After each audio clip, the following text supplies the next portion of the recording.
So today I'm just enjoying the weather outside. It is an absolutely beautiful fall day. We are headed into late September, and while the trees are still fairly green, in a matter of weeks they're going to be strikingly beautiful with colors, and then the leaves will start falling by late October, and then hitting November, December, winter will be here for sure. So my plan today, later on in the evening, will be to sort through my watercolor materials. I just don't know what I have right now, and it's time I take inventory and really start focusing on how to manage my supplies, I should say, plural. Anyway, first I'm going to enjoy this day and continue walking because it is too nice to be sitting around and too nice to be in the house. So yeah, I'll catch you later in my art room on my desk looking through my art materials. So just over there you can see a tree that's starting to turn a bit orange. And just coming up here is my favorite house with the amazing flower patch. Let's see how they're looking today. So pretty.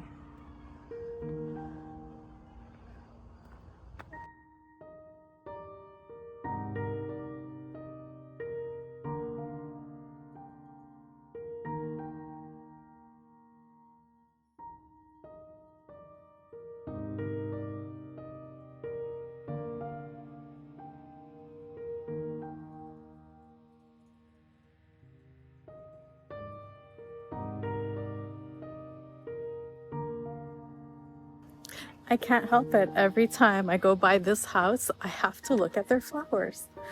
They're just always beautiful. I have to see it. I have to look at the flowers. And I just want to apologize that I am walking and I realize I sound a lot out of breath while I'm talking. And I can't really prevent that from happening unless I take a break and sit down long enough to breathe normally. So please bear with me. If you find it annoying, leave me a comment and I'll stop doing that immediately. I'll take more time to talk while I'm not moving if I have to. But yeah, sorry for walking out of breath. Hopefully I'll get into better shape soon. So before we get started on deep diving into my watercolor supply, I just wanted to share some of the projects that I've worked on in the past. Right here you're going to notice that this paper actually got torn, probably when I ripped the tape off around it. I wasn't so careful. Here's another work, and it's a landscape. You've got mountains in the back, reflection in the water, and some green. Let's see what else. Here's another little project. I'm pretty sure I followed a tutorial on one of my favorite YouTubers for this one, and it's actually signed here, and it's 2019. And then, okay, so this one looks to be like a window in a colorful wall with some greenery.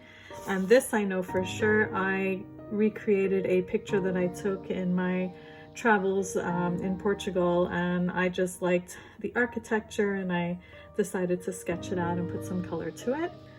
And then here was one just for fun. This is Marie from the Aristocats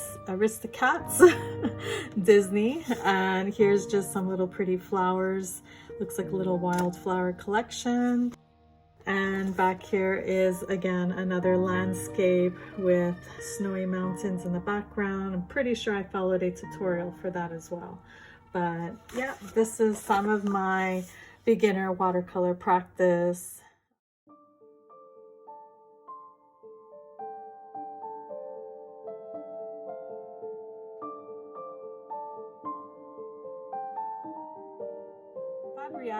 Here, this is a studio watercolor, which already tells me it's not a professional level. It is 25% cotton, so it's a cotton blend. It's made in Italy, acid free, and I don't recall using it, so I really couldn't tell you what this paper is like, but this is definitely a very smooth finish. And sometimes I would buy these papers because I did a lot of coloring book colorings, and I would actually use some of these to print out my coloring pages and then be able to do more mixed media on them. But I don't think I've tried this one yet, so we'll put that one aside. Then I have this cold press watercolor bee paper. So that is something else. I'm not sure what it's made of exactly. It's not 100% cotton, that's for sure. It's, I guess, another formulated type of paper. Good for watercolor techniques and mixed media use. I have not tried it, so I can't say, unfortunately, but that's this one. Arches. This is a cold press, so it's 140 pounds, 100% cotton paper, and we all know Arches is supposed to be one of the best watercolor papers. It's got definitely like a funny texture to it, like apart from it being a little bit bumpy, it feels like there's a coating on it, and I guess that's part of the treatment. But I definitely have used this in creating my own little sketchbook, which I will share with you after. So next we're gonna move on to my little sketchbooks. This and this I'm gonna put aside till after. I have this Strathmore watercolor sketchbook, 48 pages. It's 400 series. I don't think it's 100% watercolor, 100% cotton. I keep saying 100% watercolor, I mean 100% cotton. And I've definitely used it for my gouache painting, which I've shown in the past.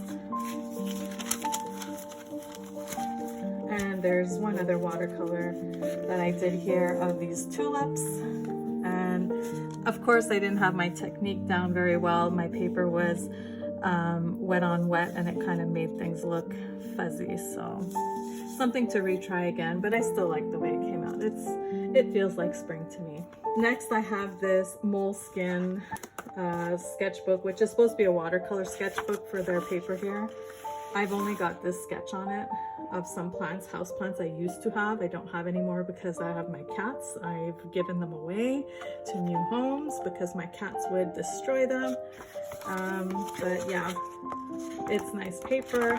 I'm gonna have to test this. I have not worked in this, shame on me. And the same thing, I bought a version of it, but this is Amazon Basics. I think it's a sketchbook and it can handle watercolor, I'm not sure. But the paper's a little bit more toned. It's like a darker white, if I can say that, a darker white. But I don't know if that shows up on camera. But like it's cream and white in comparison, and definitely a bit smoother, but it's pretty thick. I think it can handle mixed media for sure, if not just watercolor. And we'll move on to the next. Look at me trying to put things away nicely. Strathmore Vision watercolor. Again, not cotton paper, but great for swatching. I did a lot of swatches with this one. And I have one page left, and there's this little gray toned paper left. Canson watercolor paper, very good for practicing. We all know this one, it's pretty popular, and I have not used this one yet. And then I have here, it's called Bao Hong. It's an Academy watercolor paper. These are blocks, so these mean that you paint and it's sealed on 3 sides, and when you're done you just take a little sliver of something and slice it around so that you can pull it off, and that helps prevent the paper from warping while you're getting it wet. It's very practical, and I've used a few of these, which were in the pictures that I showed earlier. And this is another block from Fabriano, 100% cotton, hot pressed to try. It's still sealed. And then a little nugget, and I say a little nugget I want to talk about is I found a watercolor artist that shared her tip about practicing on watercolor paper that was less expensive, and she's the one who discovered this Montmartre visual diary, 100% wood pulp paper. However way they've created it, it's got a really nice texture and ability to handle watercolor. And so I do have a couple of new ones I have not used. $4 Canadian. This is an A5. It costs $5 Canadian. And this one I've been using and I've shared a few things in it.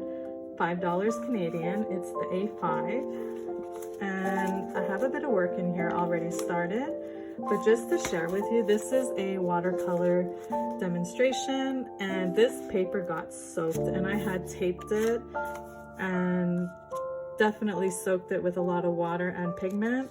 You can see how the pigments mixed into each other. Beautiful results. I absolutely love this. I'm gonna have to do more like that. And the back of it, you can see it's a little bit wrinkled, but that's normal. It still lays relatively flat. And yeah, I just love it. This is a secret tool I am sharing with you. If you've never seen this other artist talk about this paper, I will try my best to find it again and link it. I absolutely love this tip. It is so economical and great for beginners. So speaking of buying these books in North America, it's found in HomeSense or Winners. Speaking about this, in the same store, HomeSense, I found for $13 this travel watercolor journal from Strathmore, and it's also 100% watercolor, I believe. Yeah, 100% cotton. Oh my goodness, I keep saying the wrong word. Beautiful paper, thick, like cardboard, cardstock, made for watercolor. I mean, I'm sorry, I have to keep this one for a special trip. I have to do some magical stuff in this one, so it's like precious to me to have found this one at such a good price.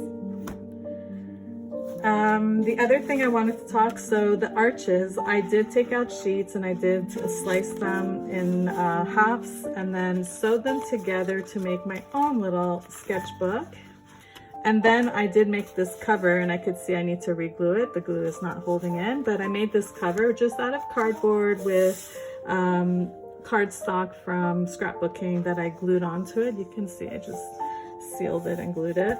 But this little thing here, as you can see, the spine needs to be re-glued.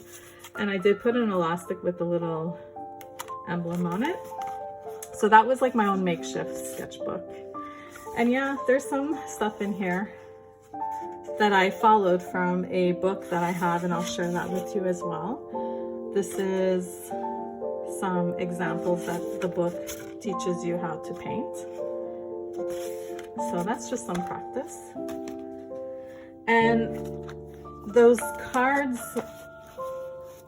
these sort of like postcard style, I bought this portfolio so that the next time I make little paintings in this, I can actually stick it in here, and then it becomes like a little art portfolio.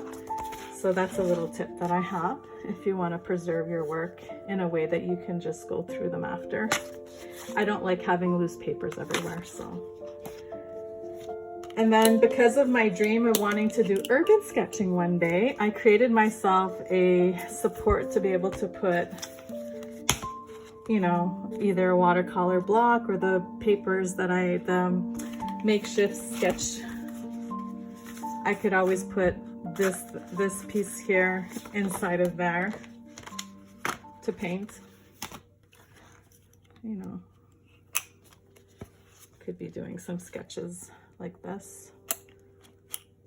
Yeah, just an idea. And in my hopes to learn how to be better with urban sketching, I did buy these two books. This one is working with colors, so it's really on the perspective of coloring, colors. So the Urban Handbook by Sherry Blockoff, working with color, has really great tips on how to achieve some of the colors that you're trying to achieve in your sketching. And then Understanding Perspective by Stephanie Bauer really helps to figure out how to do angles on buildings, which is really a skill to have when you want to draw a landscape and understand how to get those angles in place.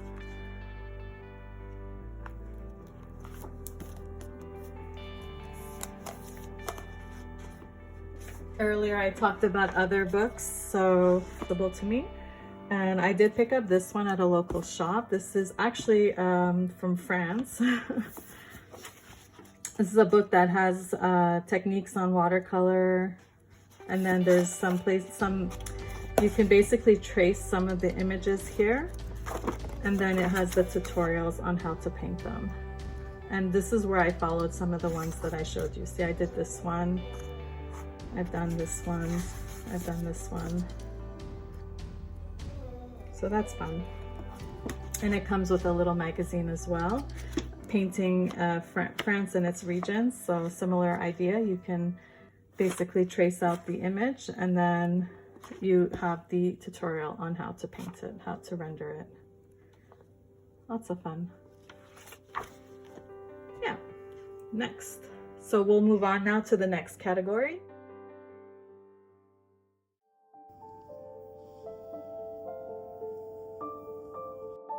When it comes to paintbrushes, I've been collecting. These are not all my brushes. These are the brushes I consider for watercolor or gouache. And I'll just kind of sort them out a little bit. These ones are Princeton Snap. This is a great brand, really inexpensive and good for beginners. And I've got a few sizes and a little angled one here. Got some round brushes, so this would be Princeton Snap. Here I have a collection of black velvet silver brushes, and this one I guess is a similar. You got the Raphael. This is also a Raphael, sort of like a mop brush. Let's see. These ones are Artist Loft Vienna. This brand you get at in North America in the Michaels store. What else do I have here? This is a onyx paintbrush from Jackson's Art Supply that I had ordered, and I used this for gouache. It is so nice. I wanted to get more of these. I really liked this for painting with gouache. And then these are more Princeton Elite brushes. Got like a long thin one here. Sorry, I don't know all my paintbrush names. These are 2 travel brushes that I bought because I thought I was going to be an urban sketcher, of course. So basically you take the brush out and put it into a little holder like this. So it's a full-size paintbrush. This is a Silver Black Velvet brand. I don't like putting these lids back on with the bristles. Always afraid of ruining them. Same thing for this. This one's Escoda Versatile, and it's a much smaller brush. I think that's what fit in my budget at the time. It was very expensive. Put that back. Then I have these ones that are also Princeton Velvet Touch. It's very nice as well. And this one, I don't know, this is just a no-name brand, but it's like a paintbrush that has a thick end and then just a little tiny piece here. I'll have to play with that more. And then this one is a Royal Langer Nickel, like a fan brush. This one is another Princeton Aqua Elite, a nice thick one to do washes. I've got a few like that. Another Zen Royal Langer Nickel to do washes. Sometimes I use this in my acrylics as well. And then this one, another Princeton Velvet Touch. And I've got some odd ones here. Royal Langer Nickel, Stedler, and a Montmartre brush. And then these are watercolor brushes, or these are paint brushes with water reservoirs. So that's very handy when you don't have water and you want to water something down or paint with it. This one's been used quite a bit too. No name brand. They're not expensive, these. You can buy these in bulk even. So those are some of my brushes. And of course, sorting through my things, I found some more brushes that I had, not expensive at all. This is detailing brush. These are kids' brushes, but they're to do little motifs. It's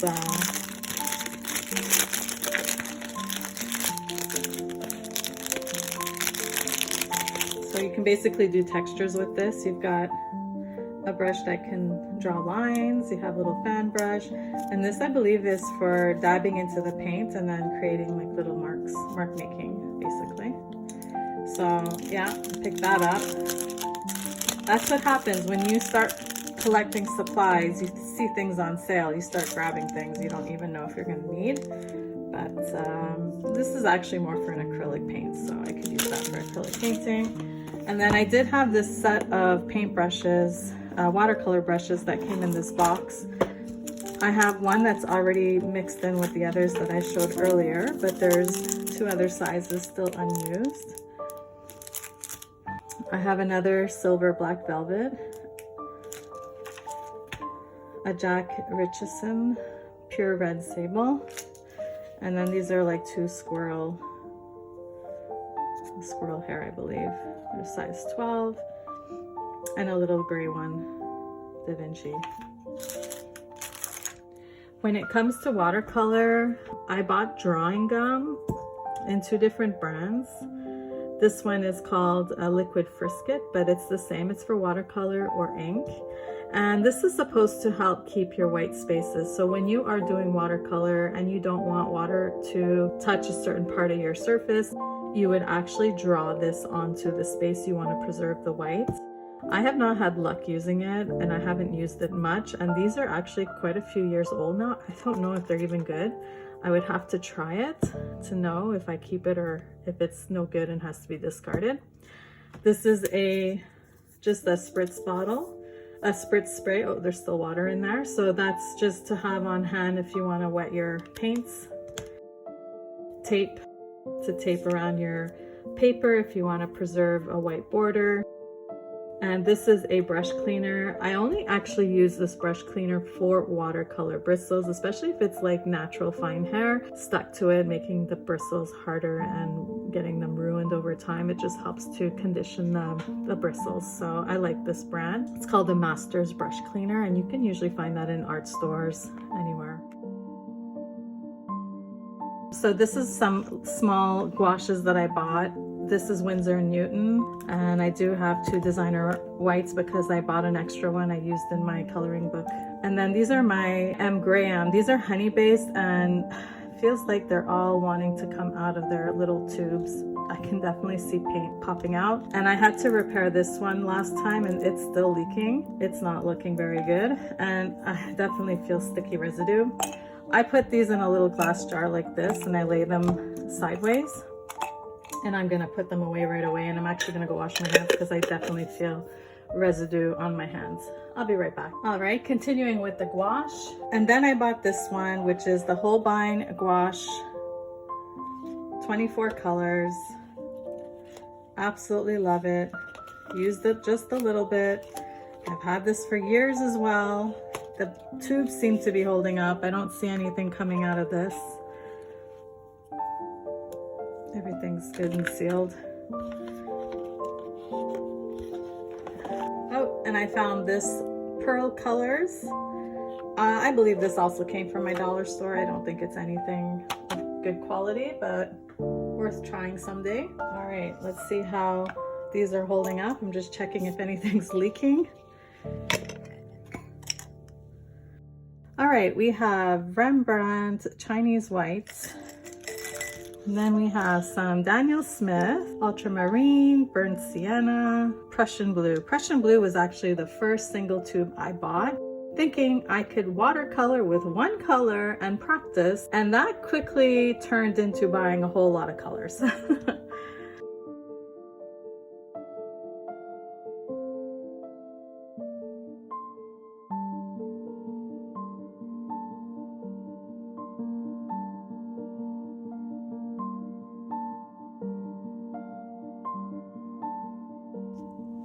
You know, I don't have that much watercolor, considering a lot of this is what's been poured into the pans inside my palettes, so not too bad.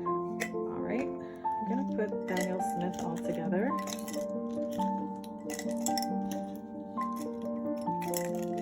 Of course, this probably should go in a bigger tub. Same thing, I put my water tubes in a glass jar and then I seal it, and I always store them sideways, like this. Let's put the full binds and these here together. Actually, I have room in here. Let's put the Schminky with the Daniel Smith. There we go. These ones are just tiny little tubes. They're like 5 milliliters, but you know, when you're a beginner, you don't want to spend a ton of money on giant tubes, and especially if you hold on to your supplies and don't use them very quickly, you don't want to lose too much money on paint that could go bad. And then I'll just stick my Van Goghs in this little one.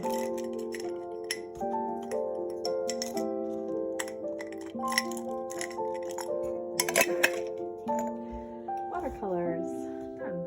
Now this would have been my first makeshift palette, and it's not quite, oh, it is up to date. I guess I've updated this because it used to be full and then I removed some things. So I've got a collection of colors here. I bought this pan empty, and then I bought the little pans that you can put inside. This is Lune, and I have a piece of magnetic sticker that you can just cut and stick underneath so that they stick to the pan. Well, actually these ones don't even have. I must have used it for my other one.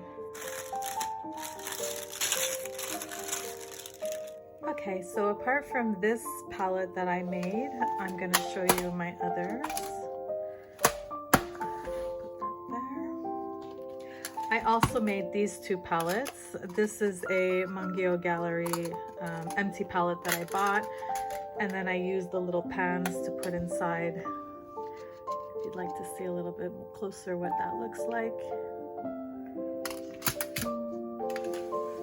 And then apart from those, I do have this Prima Vintage palette. These are the color swatches. I use them in my art journaling. I don't really paint much with them though. Then I did spoil myself with Daniel Smith. This one, you can see here. These are the colors that it comes with. They're specialty colors, so cadmium, yellow medium hue, quinacridone rose, wisteria, rose of ultramarine, moon glow, shadow violet, phthalo blue, lavender, cascade green, serpentine genuine, and green apatite genuine, as well as quinacridone gold. And here's what the paint samples look like. Fairly used. I think I only used them to make the swatch. These are the 3 Schminky Horadam colors that I have: May Green, Burnt Sienna, and Indigo.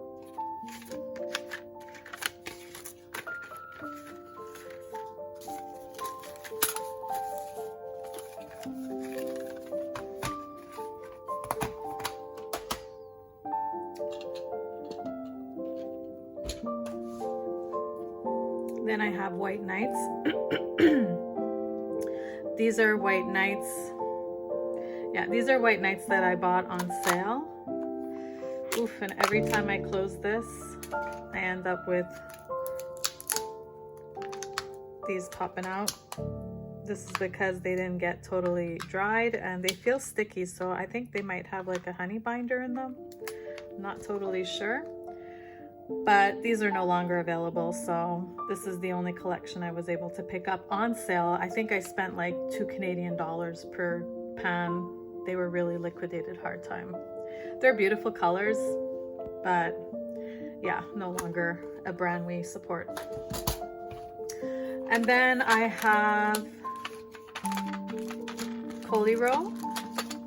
These are shimmer watercolor paints. These are from a dollar store. I haven't even tried them to see what the quality is like. And this is the specialty pan that you can snap these into. These are circles that snap in there.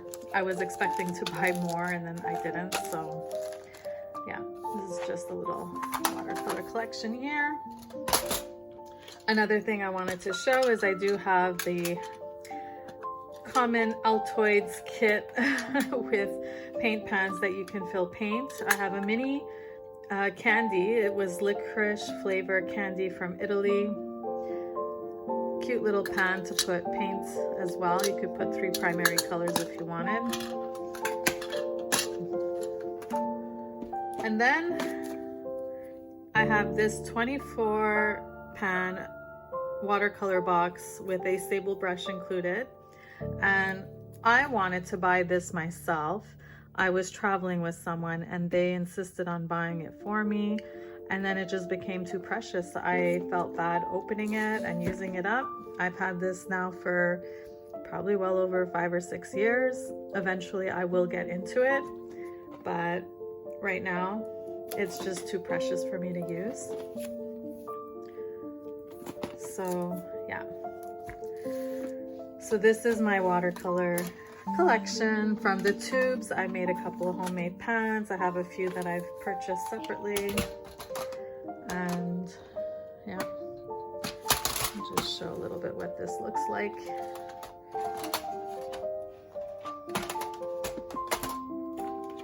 It's a lot of watercolor for somebody who doesn't paint all that much. So I hope you've enjoyed my watercolor supply tour. I have done the best I could to take out everything that I could find. I might have missed a couple of items here or there, but that's the majority of just my watercolor supplies. I have plenty of other types of supplies to go through. Thank you so much for watching. See you next time. Take it out of cue.